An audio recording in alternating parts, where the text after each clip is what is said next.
Di video kali ini, kita akan membahas alur cerita Miss Marvel episode 2. Tanpa berlama-lama lagi, langsung saja, kita ke alur cerita Miss Marvel episode 2.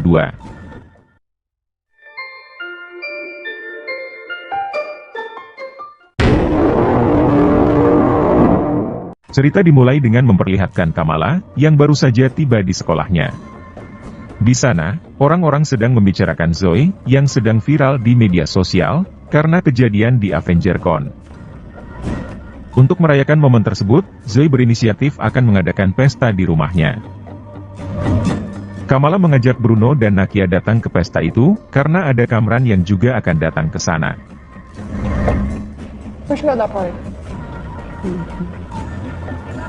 Scene berpindah ke sebuah gudang, di sana Kamala menunjukkan kekuatannya ke Bruno. Namun, Kamala masih belum bisa mengontrol kekuatan tersebut. Karena hal itu, Kamala meminta Bruno membantunya, berlatih mengontrol kekuatan tersebut.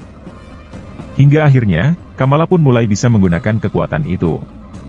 Meskipun belum sempurna, setidaknya ia sudah bisa berjalan, di atas bongkahan kristal yang tercipta dari tangannya. Setelah itu, Kamala dan Nakia pergi ke masjid, untuk melaksanakan ibadah sholat zuhur.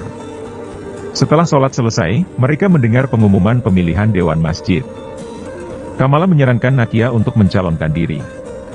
Namun, Nakia menolaknya. Karena ia merasa bukan bapak-bapak berusia 90 tahun. Singkat cerita, mereka pun keluar masjid, dan mendapati sepatu Nakia sudah tidak ada. Salah satu jamaah mengatakan, pencuri sepatu masjid mulai beraksi lagi. Karena hal itu, Nakia pun memutuskan akan mencalonkan diri, dan menunjuk Kamala sebagai manajer kampanyenya. Malam harinya, Kamala dan Bruno pergi ke pesta Zoe. Tujuan Kamala ke pesta itu, untuk bertemu dengan Kamran. Karena ia menaruh hati padanya, sejak pertemuan pertamanya di sekolah. Setelah mengenalkan dirinya ke Kamran, tiba-tiba polisi datang ke pesta itu. Kamran menawarkan agar mereka ikut dengannya, karena Kamran membawa mobil ke sana. Di dalam mobil, Kamala mulai salting, beberapa kali ia menatap ke arah Kamran yang sedang menyetir.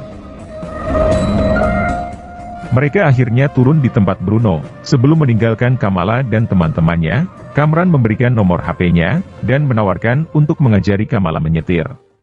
Sesampainya di rumah, Kamala menunjukkan ekspresi bahagianya setelah bertemu Kamran. Ditambah lagi, Kamran mengirimkan DM, bahwa besok ia akan mengajari Kamala menyetir. Di sisi lain, Pak Wilson memberitahu Bruno, bahwa ia mendapatkan program beasiswa, di Caltech. Salah satu universitas paling terkemuka dalam bidang riset, yang berada di California. Bruno yang mendengar kabar itu, terlihat bingung, antara menerima atau menolaknya. Menimba ilmu di Caltech adalah impiannya, namun, ia tidak bisa meninggalkan Kamala. Singkat cerita, Bruno ingin memberitahu kabar tersebut ke Kamala, sambil mengajaknya melatih keseimbangan dan konsentrasi, dalam mengontrol kekuatannya. Namun, Kamala menolaknya karena ia ada janji dengan Kamran. Bruno terlihat kecewa mendengar itu, ia pun memutuskan pulang ke rumah. Setelah belajar menyetir, Kamala dan Kamran makan di sebuah kafe. Tak disangka, di sana mereka bertemu dengan Amir dan tunangannya. Amir mengatakan, kalau ia mengenal Kamran, karena Kamran suka menonton konten haram di internet. Singkat cerita, ketika sedang makan malam bersama keluarganya, tiba-tiba gelang Kamala bereaksi, setelah mendengar cerita ayahnya, tentang keluarga Muneba. Kamala berhalusinasi melihat sosok wanita, hingga ia tak sadarkan diri. Setelah kejadian itu, Kamala menelpon neneknya, untuk menanyakan efek yang ditimbulkan oleh gelang tersebut. Dari sana diketahui kalau gelang itu awalnya milik ibu neneknya, bernama Aisyah, dan neneknya tidak mau membicarakan masalah gelang tersebut lebih lanjut. Keesokan harinya, sebelum merayakan hari Lebaran, Kamala menanyakan tentang nenek buyut Aisyah, kepada ibunya. Ibunya hanya menjawab, kalau wanita itu membuat malu seluruh keluarganya, dan meminta Kamala untuk tidak membahas itu lagi.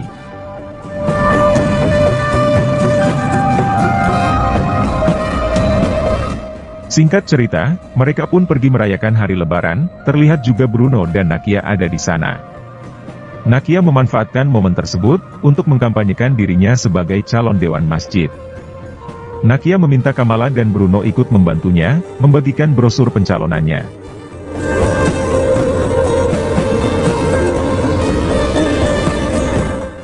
Scene berpindah ke Zoe yang berada di sebuah ruangan. Ia terlihat sedang diinterogasi terkait manusia super yang menyelamatkannya di AvengerCon. Zoe tidak bisa memberikan informasi apa-apa, karena kejadian itu berlangsung sangat cepat. Karena tidak mendapatkan apa-apa dari Zoe, kedua agen DODC memutuskan untuk mencari manusia super tersebut, di kuil, pusat komunitas dan masjid. Di sisi lain, terlihat seorang anak laki-laki menaiki sebuah menara masjid, demi konten live di Instastory. Anak itu kualat, membuatnya terjatuh dan bergelantungan di selembar kain gordeng. Kamala yang melihat itu tiba-tiba datang dengan kostum Captain Marvel, dan mencoba menolong anak tersebut. Saat anak itu terjatuh, Kamala mencoba menangkapnya. Namun, Kamala pun ikut jatuh, beruntung ia bisa mengeluarkan bongkahan kristal dari tangannya, dan menahan tubuh mereka. Saat itu juga, gelang Kamala kembali bereaksi.